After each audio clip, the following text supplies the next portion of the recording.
na game, nandito pa rin tayo sa Tansa, Cavite at kasama natin si ate, anong pangalan? Abi po.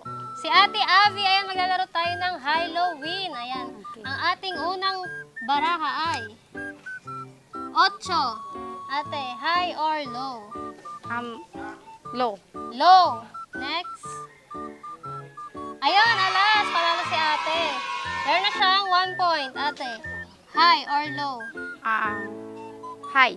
High.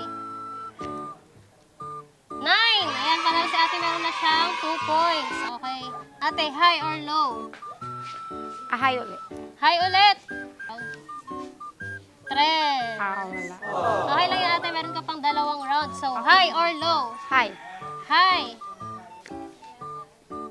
High, king.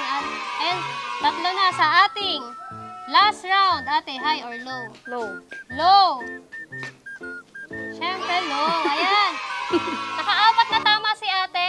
Meron siyang 80 pesos. Ate, baka may gusto kang i-shoutout batiin. Shoutout po sa Bacoor na sunugan po yung aking ate. Oy. Sobra. Nakakalungkot po. Sana po makarecover po Opo. agad sila. And maraming salamat ate. Thank you po. And hanap tayo ng bagong manlalaro. Okay po. Bye-bye! Bago po.